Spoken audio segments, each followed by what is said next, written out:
6 महीना पहले अफगानिस्तान गया था। वहाँ जो माहौल था वो भयानक था कि दहशत थी। वही देखते हुए मुझे भी भयभीत होना पड़ा और इसका नतीजा हम लोग भारत सरकार से मदद भी मांगे। मदद अच्छी तरह से हमें मिला। अफगानिस्तान के काबुल से लौटे बास्ती कोतवाली क्षेत्र के ग्राम सभा छितरौली निवासी राजेश पांडे के चेहरे पर अभी भी खौफ है। 23 अगस्त की सुबह वह सुरक्षित भारत लौटे। उन्होंने बताया कि मुझे ऐसा लग रहा था कि मैं घर नहीं लौट पाऊंगा, लेकिन भारत सरकार के प्रयास से आज मैं अपने परिवार के बीच हूँ। अब जीवन में मैं कभी अफगानिस्तान नहीं जाऊंगा। वहां पर तालिबानियों के द्वारा महिलाओं के साथ और बच्चों के साथ दुर्व्यवहार किया जा रहा है। चाहे जितना भी अच्छा माहौल हो जाए या अच्छा पैसा मिले, वह काबुल एयरपोर्ट से महज 8 किलोमीटर की दूरी पर नीली कंपनी में काम करने भारत से 22 फरवरी 2021 को गए थे। वहां सरिया बनाने के डाई टर्नर के पद पर कार्यरत थे। तालिबानियों के कब्जा करने के बाद अराजकता की स्थिति चारों तरफ बढ़ गई है।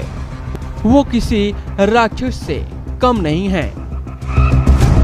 संख्या में भीड़ इसलिए लगी है कि मैं काबुल अफगानिस्तान से आया हूँ। मेरे मित्र हैं, मेरे कुछ रिश्तेदार हैं, मेरे भाई लोग हैं, मुझे मिलने आए हैं। अच्छा, कितने दिनों पहले अफगानिस्तान गए थे आप? मैं 6 महीना पहले अफगानिस्तान गया था और 6 महीना बाद मैं 22 अगस्त को मैं वहाँ से काबुल से चला हूँ। 23 तारीख को मैं अपने घर पहुँचा। क्या करते थे आप वहाँ पे? मैं वहाँ रोलिंग मिल में टर्नर के पद पर कार्यरत था। डाई ऑपरेटर, स्टील कंपनी थी, मैं यही में कार्य करता। कौन सी कंपनी थी? मिली स्टील कंपनी थी। जी, आप हमारे चैनल के माध्यम से पूरे देश को बताएं कि जब आप कंपनी में थे उस टाइम जब वहाँ पर दंगा हुआ, उसके बाद आपके साथ क्या हुआ। हमारे चैनल के माध्यम से पूरे देश को बताया आप। हाँ, मेरे साथ कुछ नहीं हुआ। वहाँ जो माहौल था वो भयानक था। माहौल वहाँ जो काबुल एयरपोर्ट पर था, जो वहाँ की दहशत थी, वही देखते हुए मुझे भी भयभीत होना पड़ा और इसका नतीजा हम लोग भारत सरकार से मदद भी मांगे। मदद अच्छी तरह से हमें मिला। हमको क्या, सब भारतीयों को मिला है और इसलिए हम योगी जी, मोदी जी के चलते हम लोग यहाँ एयरपोर्ट काबुल पर पहुँचे हैं। वो भी 100 मीटर की दूरी पे। वो भी हम लोग के गेट में एंट्री नहीं हो पाई है। फिर हम लोग को डोमेस्टिक एयरपोर्ट से हम लोग को फ़्लाइट हुई, जो हम लोग इंडिया आए हैं। इंटरनेशनल एयरपोर्ट से हम लोग की फ़्लाइट नहीं हुई थी। इतनी भीड़ थी।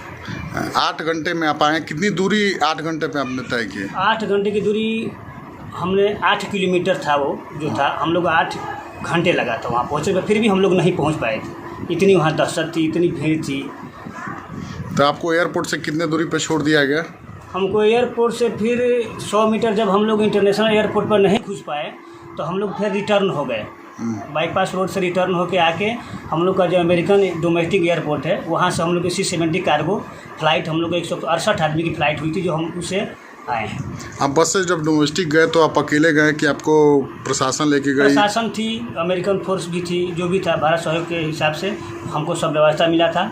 कोई दिक्कत हमको रास्ते में सामना नहीं करना पड़ा। अच्छा जी, आप तो वहाँ पर मौके पर मौजूद थे। वहाँ के महिलाओं के साथ आतंकियों के द्वारा क्या किया जा रहा था, कुछ बताएंगे?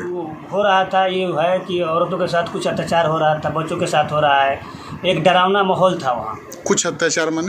कुछ अत्याचार वही थी, औरतों को पकड़ के लिया जा रहा है, बच्चों को मारा जा रहा है। माने एक डरावना माहौल था। क्या खाने को मिला इस समय? खाने के लिए वो अलग था, वो जो हम लोग नहीं, नाम भी नहीं रखते हैं, वो खाना था। हम लोग जान गए, फिर हम खाना पीना कुछ भी नहीं किए। एक उनकी मन रखा गया था, वो हम लोग के खाने योग्य नहीं था। क्या था खाने में? वो बीफ था। बीफ जी। और ये आप बताएं कि वहाँ पे 4 घंटे जब आपको अपहरण किया गया था, आतंकियों के कब्जे में आप थे, तो आपको क्या महसूस हो रहा था? महसूस यही था कि ये ज़िंदगी का लास्ट पल है, जो भी है। इतनी सब लोग हमारे 150 इंडियन जो भी थे भयभीत थे।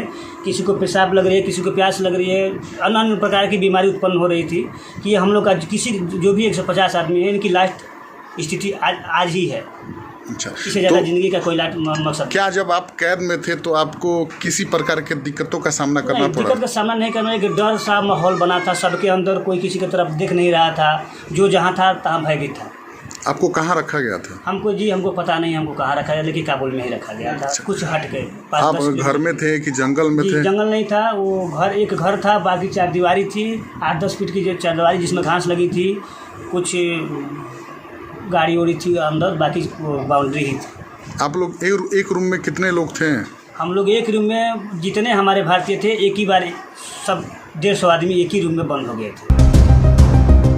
वहीं इनकी माता माया पांडे, पत्नी ममता पांडे, बेटा अनुराग पांडे और नीलेश पांडे की खुशी का ठिकाना नहीं है।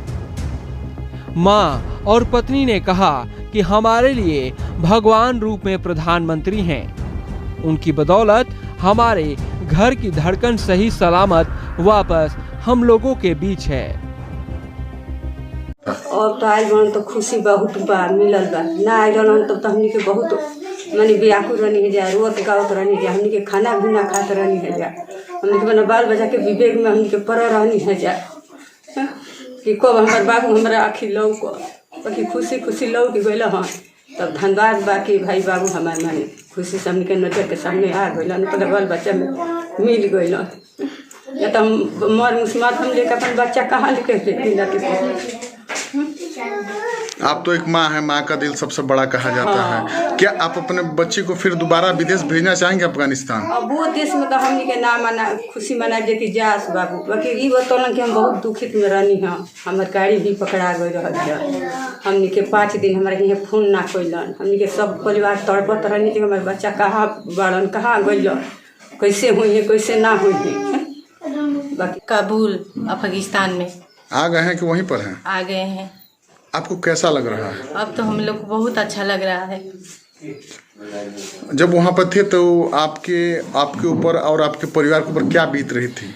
जब से लड़ाई हम लोग सुने थे कि जब से लड़ाई लगा है तब से हम लोग को घर में खाना नहीं बन रहा था, सब लोग रो रहे थे। राखी के दिन तो हम लोग सब पागल हुए थे, हम लोग के घर में राखी भी नहीं मनाया गया।